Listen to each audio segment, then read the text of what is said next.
ঠাকুরগাঁওয়ের রহিয়াতের নদীর ধারে ঝুপড়ি ঘরে বৃদ্ধ দম্পতিদের মানবেতর জীবনযাপন।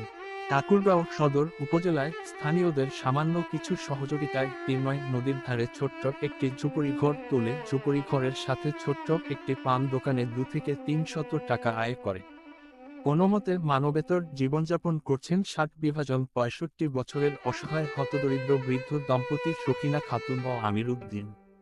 জানা যায়, বৃদ্ধ দম্পতি শকিনা খাতুন ও আমির উদ্দিনের বাড়ি ঠাকুরগাঁও সদর উপজেলার রহিয়া থানাধীন আখানগর ইউনিয়নের মহেশপুর কালীবাড়ির গ্রামে। আমার কিচ্ছু নাই, বাড়ি ঘর কোনো নাই।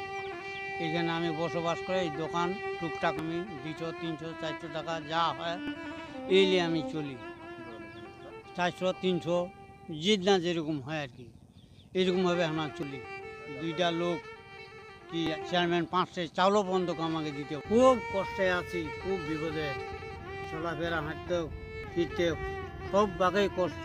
আমার ঘর উল্টে পড়ে যাচ্ছে, যে আমার অর্থ সম্বল নাই, আমি ঘরটা ঠিক করতে পারি। ওই অবস্থায় আমি আমাকে ঘর দিবার ব্যবস্থা করতে খুব ভালো হতে পারে। এখানে আমি খুবই অসহায় আছি, ঘরত পানি পড়ে, তা রাস্তায় পানি উঠে, আমি থাকতে পারি না। যদি তোমার 1.5 বছর এখানে থাকে, দুইজনে। আমার ছেলে নাই। মহেশপুরে বাড়ি চাচার, এই বিলের মধ্যে বাড়ি করে আছে, কুড়ে ঘরের মধ্যে।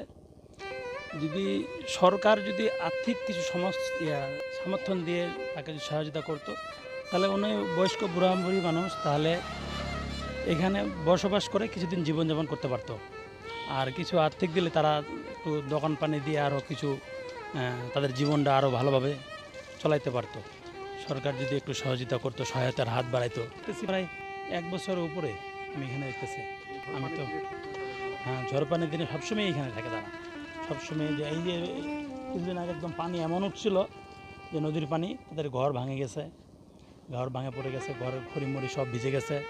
তারপরে তো তারা ছাগল এমনি বসবাস করে, তারপরও পিছনের খুঁটিমুটি সব ভাঙে গেছে। ভাঙে যাওয়াতে তাদের আরও ক্ষতি হয়ে গেছে। তারা আরও অনেক কষ্টতে আছে। মনে করেন যে লাকড়ি রাখার জায়গা নাই, ঠিকমতো থাকার জায়গা নাই, ঠিকমতো একটু ভালো মতো চলার জায়গা গতি নাই, এইভাবে আছে।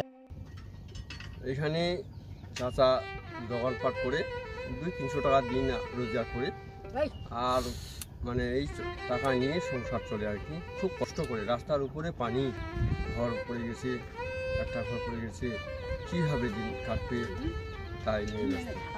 এখন যদি আপনি চলার ক্ষতি করে দেন, বিক্রি করে এই ঘরে থাকে, এখানে দোকান করে, এখানে দোকানপাট, এখানে সব কিছু, এখানে খাওয়া দাওয়া। আর রাস্তার উপরে কিছু পানি গেছিলো, ঘর পড়ে গেছে।